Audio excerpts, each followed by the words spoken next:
अस्सलामुअलैकुम, आप देख रहे हैं समा। मैं हूं फवाद ज़ैदी और मैं हूं सिद्रा मीर। बुलेटिन का आगाज डस्का इलेक्शन से। तो शेर धाड़ेगा या बल्ला चलेगा, डस्का का बक्सा किसके नाम होगा?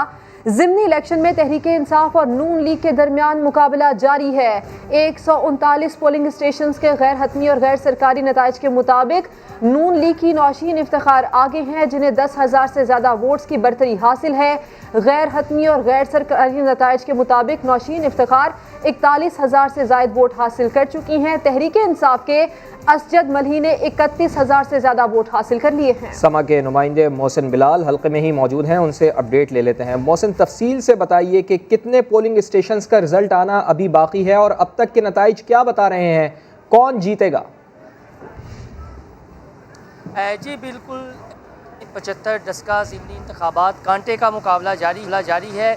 360 पोलिंग स्टेशंस में अब तक 139 पोलिंग स्टेशंस के गैर ख़त्मी गैर सरकारी नताइज आ चुके हैं और इन गैर ख़त्मी गैर सरकारी नताइज के मुताबिक जो नून लीग की उम्मीदवार हैं नौशीन इफ्तिखार, उन्होंने 41,752 वोट हासिल किए हैं, जबकि जो PTI के उम्मीदवार हैं असजद मल्ही, उन्होंने 31,703 वोट हासिल किए हैं।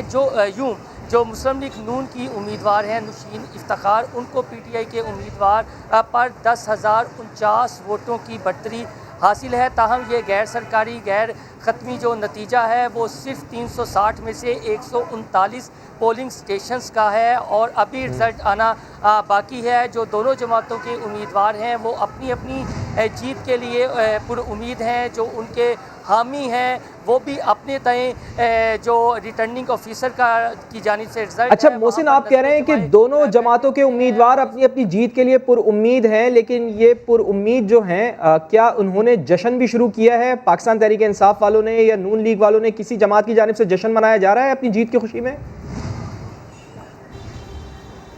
जी, जहाँ तक जश्न की बात है, अगर पिछले ज़िमनी इंतखाब की बात की जाए तो तकरीबन 8 बजे के बाद हमने जो डस्का मेन सिटी है यहाँ पर काफ़ी हल्ला गुल्ला देखा था, लेकिन आज हमने मुख्तलिफ पोलिंग स्टेशंस का विज़िट किया और उसके बाद जो PTI और नून लीग के अपने दफातर थे वहाँ पर गए, लेकिन वहाँ पर इतनी हमें गहमा गहमी नज़र नहीं आई, जिसकी बड़ी वजह यह है कि शायद कोरोना भी है और अब जो दोनों जमातों के कारकुनान हैं वो यही समझ रहे हैं कि जो TV पर रिजल्ट आएगा या उनके जो अपने WhatsApp ग्रुप बने हुए हैं और अभी भी कुछ भी हो सकता है, चूँकि 120 पोलिंग स्टेशन के नताइज आना अभी बाकी हैं। बहुत बहुत शुक्रिया आपका, आप हमें आगाह कर रहे थे।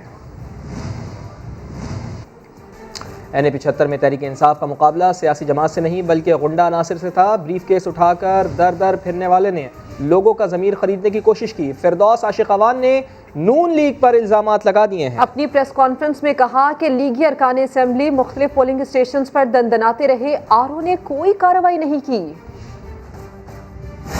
हमारा मुकाबला ये डस्का के अंदर किसी सियासी जमात से नहीं है। हमारा मुकाबला उन गुंडागर्द अनासर से था जिन्होंने इलेक्शन में हमेशा असले के जोर पे, डंडे के जोर पे, बदमाशी और गुंडागर्दी के जोर पे अवाम के वोट को छीना और अपनी मर्जी के नताइज हासिल करने के लिए ना सिर्फ ब्रीफ केस और नोटों की बोरियां निछावर कर, आज भी उसकी अमली तस्वीर बने। एक ब्रीफ केस उठा के दर दर फिरने वाले शख्स के नवासे ने नून लीग की उस सोच को तक़वियत दी। क्या वजह है कि ये दर्जनों MPs और MNA नून लीग के जो मुख्तलिफ पोलिंग स्टेशनों पर दंदनाते रहे, आज भी RO साहब ने उनको कोई नोटिस जारी नहीं किया। वो RO साहब आज भी यहाँ डस्का में अपनी जिम्मेदारियाँ अदा करने में नाकाम रहे हैं। हमें इलेक्शन कमीशन से इंसाफ चाहिए। डस्का में नून और जुनून का टाकरा, असलहे की नुमाइश पर पुलिस ने 9 अफराद को कर लिया है गिरफ्तार। उस्मान डार की पोलिंग स्टेशन आमद पर नारेबाजी हुई। अता तारड़ की भी PTI कारकुनान से तल्ख कलामी हुई। दोनों उम्मीदवारों ने एक बार फिर धांधली और ज़ाब्ता अखलाक की खिलाफ वर्जी के इल्ज़ामात लगा दिए हैं।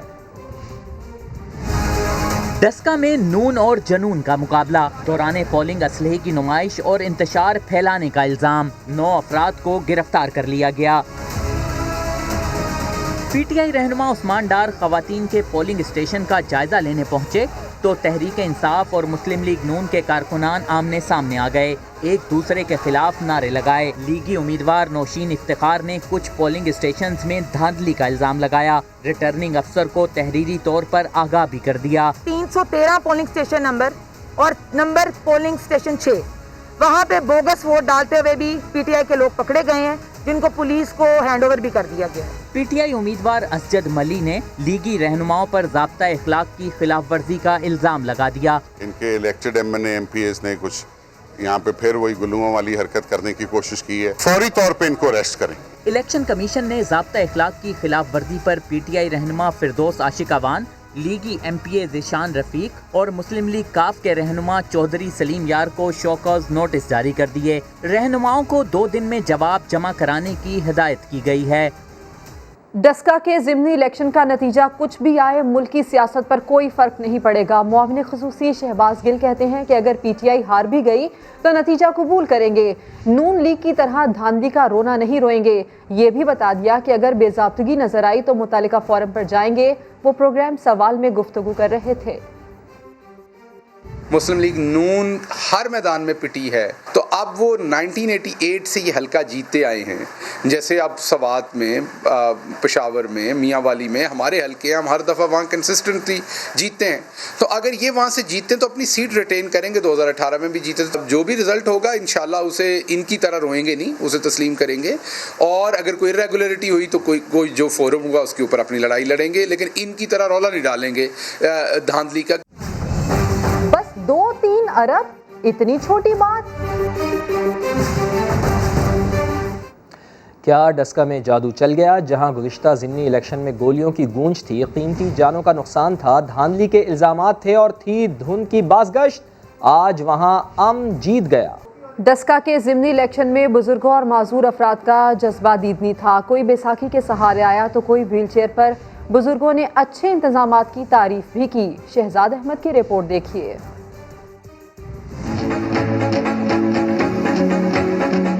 NA-75 डस्का का ज़िमनी मार्का, वोटर्स का पोलिंग स्टेशंस पर रश लग गया।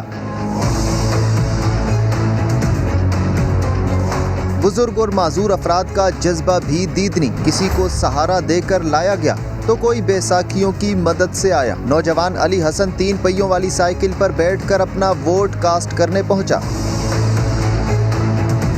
व्हील चेयर पर सवार 70 साला सकीना बीवी का कहना है कि आवाम को जरूर अपना वोट कास्ट करना चाहिए। मैं मजदूरी के बावजूद व्हील चेयर पे आई हूँ क्योंकि मैं अपना वोट ज़ाया करना नहीं चाहती। मैं वोट कर रही हूँ कि बहुत अच्छे मतलब हालात सही है। माजूर और बुजुर्ग अफराद का कहना है कि पोलिंग के लिए बेहतर इंतजामात किए गए हैं। कोरोना SOPs पर भी अमल दरामद कराया जा रहा है। कैमरामैन एजिक के साथ शहजाद अहमद, समा, डस्का। शुगर स्कैंडल केस में गिरफ्तारी से बचने की कोशिशें, जहांगीर खान तरीन को 3 मुकदमात में अबूरी जमानत में तौसी मिल गई है। आज भी पेशी के मौके पर अरकान कौमी और सूबाई असम्बली का लाव लश्कर मौजूद था। शाहिद हुसैन की रिपोर्ट। जहांगीर तरीन की जमानत में तौसी के लिए अदालतों में पेशी, तहरीक इंसाफ के अरकान असम्बली और कारकुनान बड़ी तादाद में साथ आए। जहांगीर तरीन और उनके बेटे अली तरीन की 2 मुकदमात में एडिशनल सेशन जज ने जमानत में 22 अप्रैल तक तोसी कर दी, जबकि बैंकिंग कोर्ट से जमानत में 17 अप्रैल तक तोसी हुई। तहरीक इंसाफ के राजा रियाज का कहना था कि साजिश करके जहांगीर तरीन के खिलाफ मुकदमात बनाए गए। राजा रियाज ने दावा किया कि उनके साथ 8 अरकान कौमी असम्बली और 22 पंजाब असम्बली के अरकान हैं। खान साहब, मैं आपसे अपील करता हूँ कि आप सोचें, हरगिज ये ना सोचें कि हम जितने दोस्त इकट्ठे हैं कोई ब्लैकमेल कर रहे हैं। अरकान असम्बली का कहना था कि इमरान खान के दाएं बाएं लोग साजिशें कर रहे हैं, जो वक्त आने पर साथ छोड़ जाएंगे। कैमरामैन खावर महमूद के साथ शाहिद हुसैन, समा, लाहौर। जहांगीर तरीन ने शुगर स्कैंडल के हवाले से बड़ा दावा कर दिया। कहा उनके खिलाफ तहकीकात किसी की हिदायत पर हो रही हैं। वो कौन है ये नहीं बताया, बस दिल की भड़ास निकालते हुए शफाफ तहकीकात का मुतालबा कर गए। ये भी कह दिया कि तहरीक इंसाफ छोड़कर कहीं नहीं जा रहे। कि इस वक्त हमें इंसाफ चाहिए, ये जरूर करें आप इंक्वायरी, इन्वेस्टिगेशन। अगर जो इस वक्त टीम कर रही है वो बायस्ड है, वो आज़ादाना नहीं कर रही। वो किसी की डायरेक्शन पे किए जा रहे हैं। अब मैं डिमांड ये करता हूँ कि आप ये करें इन्वेस्टिगेशन, एक फेयर टीम बनाएं जिसके ऊपर कोई कंट्रोवर्सी ना हो, जो खुल के इंसाफ के तकाज़ों से काम करे और ये नहीं कि किसी के फ़ोन कॉल पे काम करे। ये FIR जो है ये इस्लामाबाद में बनी, USB पे ये यहाँ आई और यहाँ तफ्तीश ने उनकी दस्तखत करके इसको जमा करा। कानून की गिरफ्त नहीं भागे, ना भागेंगे। हम अपनी पार्टी में, ये मेरी पार्टी है, हम इसमें नहीं रहेंगे तो कहाँ जाएंगे। जायज़, फेयर, ऑब्जेक्टिव तरीके से ये इन्वेस्टिगेशन को होना चाहिए। PTI के सीनियर रहनुमा शाह महमूद कुरैशी का कहना है कि हुकूमतें आती हैं जाती हैं लेकिन पार्टी के बुनियादी नज़रियात पर समझौता नहीं किया जाता। करप्शन का खात्मा तहरीक इंसाफ के मंशूर का अहम जुज़्व है। जहांगीर खान तरीन को तशवीश है तो इमरान खान के दरवाजे खुले हैं।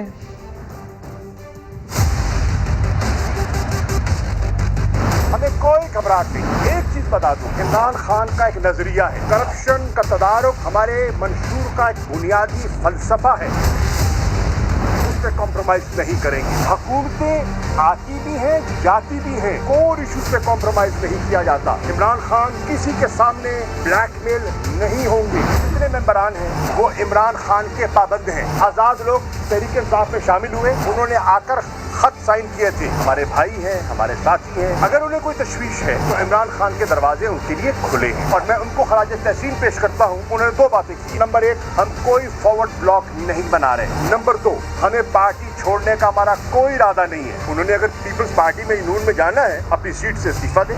17 के करीब मिले हैं जिनको नोटिस दिए गए हैं। अदालतें आजाद हैं, अपना मौक़िफ़ पेश करें। और तहरीक इंसाफ के सफ़र में जहांगीर तरीन का तैयारा बहुत अहम है, मगर ये जाता कहाँ है और आता कहाँ से है, कम से कम शाह महमूद कुरैशी बिल्कुल नहीं जानते। पुराने जहाज़ का नया किस्सा क्या है, आपको दिखा देते हैं। 2011 से 2017 तक ब्रॉडशीट को की गई अदायगियों को रिकॉर्ड का हिस्सा क्यों न बनाया गया। हुकूमत ने नैब के कई साबिक अफसरान के खिलाफ तहकीकात की मंजूरी दे दी। अब्बास शब्बीर की रिपोर्ट देखिए। शिकारी बन गए खुद शिकार, ये है तब्दीली सरकार। ब्रॉडशीट स्कैंडल में स्विस केसेस के खात्मे के बखेड़े में नैब के कई साबिक करता दरता रेडार पर आ गए। 2011 से 2017 तक के जियाले और मतवाले दौर के आला नैब ओहदेदारान के खिलाफ तहकीकात होंगी। हुकूमत ने मंजूरी दे दी। नैब अफसरान ने ब्रॉडशीट के नाम पर अदायगियों को रिकॉर्ड का हिस्सा क्यों न बनाया। तहकीकात का टास्क FIA को सौंप दिया गया। हुकूमती हलकों के मुताबिक जयाली और मतवाली हुकूमतों के दौर में नैब अफसरान ने स्विस केसेस बंद कराने में अहम किरदार अदा किया। नैब के पास स्विस केसेस से मुतालिक असल रिकॉर्ड मौजूद था, इसके बावजूद स्विस केसेस बंद कराए गए। पीपल्स पार्टी और नून लीगी अदवार में 2011 से 2013 तक के एडमिरल फसी बुखारी चेयरमैन नैब थे, जो अब इंतकाल कर चुके, जबकि 2013 से 2017 तक नैब चेयरमैन कमर जमान चौधरी रहे। ब्रॉडशीट इंक्वायरी कमीशन रिपोर्ट में 2011 से 2017 तक का अरसा ही नैब का तारीख तरीन दौर भी करार दिया गया है। FIA की तफ्तीशी टीम के सामने जहांगीर खान तरीन और अली तरीन की पेशी की अंदरूनी कहानी समा सामने ले आया है। तफ्तीशी टीम ने कहा कि हम मोटरसाइकिल का सौदा ऐसे नहीं करते जिस तरह अरबों का सौदा हो गया। जहांगीर खान तरीन ने जवाब में कहा कि 2-3 अरब का छोटा मामला मैं नहीं बल्कि अकाउंटेंट देखता है।